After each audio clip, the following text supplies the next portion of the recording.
Hey guys, despite all of the evidence, I am not dead, and my Booktube-A-Thon actually was pretty successful. And even though this is extremely light, let's do my Booktube-A-Thon Wrap Up. I know I didn't do daily video updates even though I was going to. I had graphics made and everything. It was gonna be cool, but then just life, and I just wasn't feeling it. So Monday at midnight I was not done reading One More Thing by BJ Novak, so I finished up that. It was about 100 pages or so. I don't know, watch my day one update.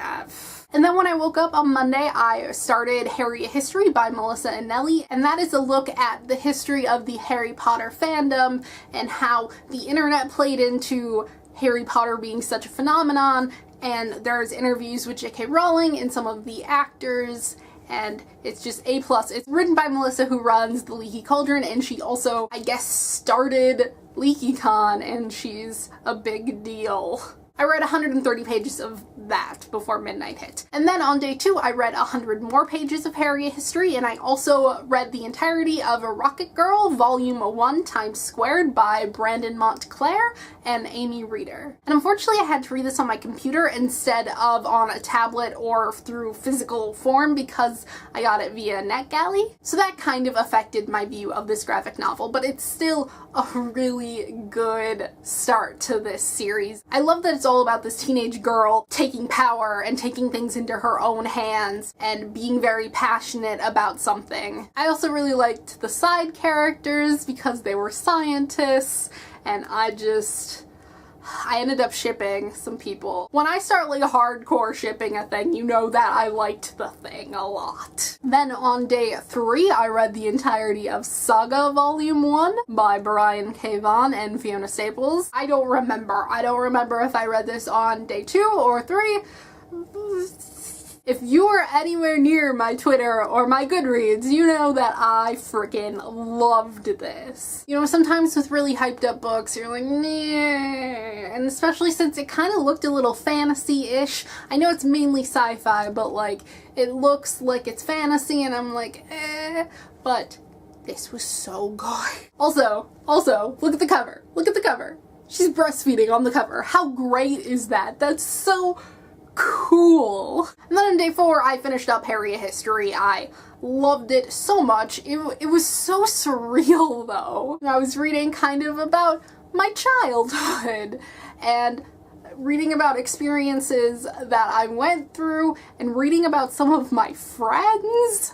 That was a little weird, especially since I was like 11 going through some of these things, and I did miss some parts of the fandom. It was just so cool to read about the whole experience. Then also on day 4, I read 200 pages of The Art of Wishing by Lindsay Rebar. I'm definitely going to have a duology review up very, very soon, but I can tell you that it's a little bit like if Stephenie Meyer was actually a feminist and instead of vampires you had genies. This is about music and magic and queers, and it's just so good. It's so good. I should say that day 5 and 6 I threw an impromptu rummage sale, so I was in charge of everything. So while I did have large chunks of time just to sit and read while there weren't customers milling about my home, I did have to do a lot of things. While I was sitting there selling off my beloved items, I read Kick-Ass by Mark Miller and John Rotna Jr. When I say I read, I mean I read and was like trying to cover all the violence and nudity from all the customers in my garage. Let me just say that Kick-Ass is up there in like my favorite movies list. It's probably like my second favorite superhero movie, but this was so much better than the movie. Like this is not perfect. This has a lot of flaws, but the general storyline flowed so much better than the movie. And the ending, I'm not gonna spoil it for anyone, but it does not end like how the movie ends, and it's 1,000 times better. The ending met my feminist ideals. The rest of it, not so much. Like I said, there's lots of flaws in this, but The ending was so great. It was so great. On day 6, I read a novella by Scott Westerfeld called Perfect Stupid World. This is the only thing by Scott Westerfeld that I've actually finished. And yes, it is only 55 pages, but I just have to give myself a pat on the back for finishing one of his damn stories. It's set in the future where a lot of our problems have been fixed. We don't need to sleep anymore. Illness has pretty much been wiped out. It's a perfect world. But then these kids are given an assignment for school to try to live how their ancestors lived, how we live now. And so the main character decides that he is going to sleep. And so he experiences dreams for the first time.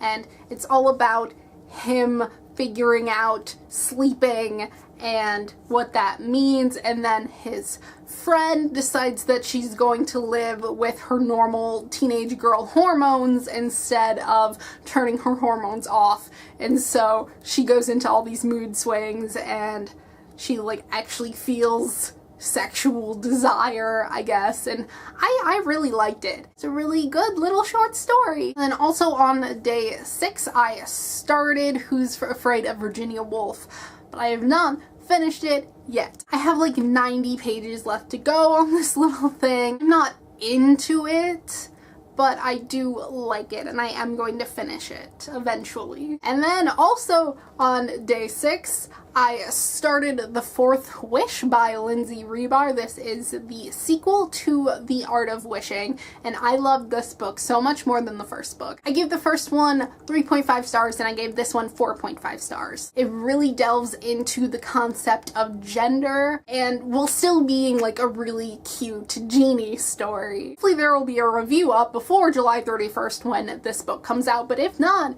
you guys should go buy it, because it's pretty good. And on day 7, I just finished the rest of this. Yep. So for the challenges, with Harriet History, I completed a book with red on the cover. And with Saga and Rocket Girl, I completed Read a Book with Pictures. With Kick-Ass, I completed reading a book to movie adaptation. I haven't actually watched Kick-Ass this week, but I did just watch it like a week and a half ago, so I'm counting it. And then for Start and Finish a Series, I completed it with The Art of Wishing Duology. So I did not end up completing reading a book in the genre that we've read less of this year. I'm going to finish it. Does that count? Nor did I finish read a book that someone else picked out for you. I did complete reading 7 books. 1 was a novella, 3 were graphic novels, but whatever. I mean, I feel like having read 7 books, I won. I won the Booktube-A-Thon. So thank you guys for watching, and I won't be seeing you very soon because I'm going to Florida, but you'll be seeing me very soon because I pre-filmed some videos. So once again, thank you guys for watching, and goodbye.